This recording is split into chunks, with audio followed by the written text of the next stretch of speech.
à tous et bienvenue dans Smartlex, l'émission qui donne la parole aux professionnels du droit et du chiffre. On va parler de cette reprise économique en Chine et aux États-Unis qui fait que les prix des matières premières s'envolent, flambent avec des hausses comprises entre 50 et 80%. Bonjour Sophie Lapizardi, vous êtes fondatrice, associée de Lapizardi Avocat. Donc cette envolée, elle touche tous les secteurs. Oui, absolument tous les secteurs, avec la problématique des marchés publics, des entreprises qui ont des marchés publics, qui doivent respecter les délais d'exécution et qui ont un prix qui est fixé dans leur marché public et qui se retrouvent en difficulté. Donc ces entreprises se retrouvent pénalisées.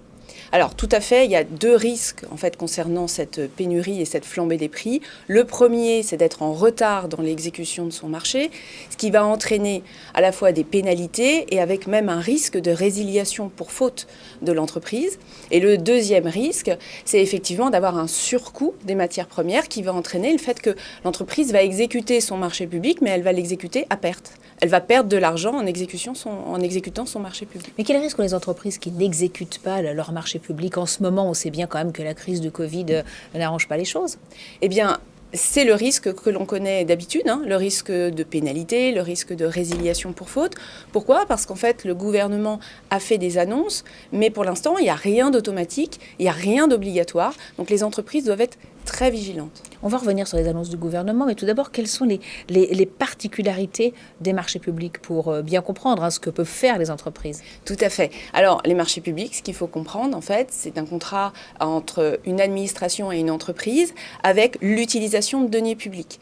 Donc, l'utilisation de deniers publics fait qu'il y a des règles particulières, et notamment une règle principale, c'est la mise en concurrence des entreprises. Ce qui veut dire qu'une fois qu'on a mis en concurrence les entreprises, on ne peut plus modifier le marché. C'est le principe. Alors, évidemment, il y a des exceptions et ça fait partie des solutions. Alors justement, parmi les solutions, le gouvernement incite les acheteurs publics à adapter certaines modalités. Il dit aussi qu'il n'y aura pas de pénalité de retard. Alors, que penser de ces annonces? Oui, alors ces annonces, on entend aussi, c'est un cas de force majeure, etc. Prévision, force majeure, c'est des notions juridiques qui sont comme ça données dans les communiqués de presse. Attention, il faut que les entreprises soient très vigilantes. Il n'y a rien d'automatique, il n'y a rien d'obligatoire. Ce qui fait que les entreprises doivent mettre en place une stratégie. D'abord, elles doivent anticiper, c'est très important. Elles doivent anticiper, ne pas attendre d'être dans une situation déjà de retard d'exécution de leur marché.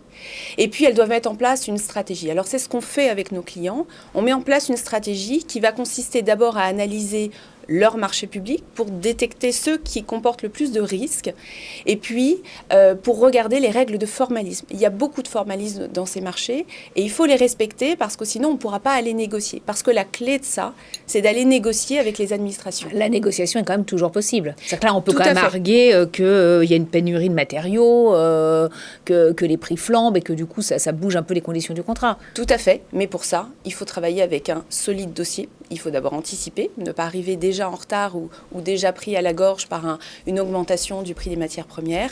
Et puis, il faut surtout préparer un solide dossier et puis se faire conseiller, se faire assister pour négocier au mieux. À la fois, ça peut être les deux, une augmentation du prix et puis une prolongation des délais d'exécution. Dans quel état d'esprit sont les administrations plutôt conciliantes ou pas avec les entreprises? Tout à fait. Comme au cabinet, on conseille à la fois des entreprises et à la fois des administrations. On a une vision globale en fait des problématiques et des enjeux de chaque côté.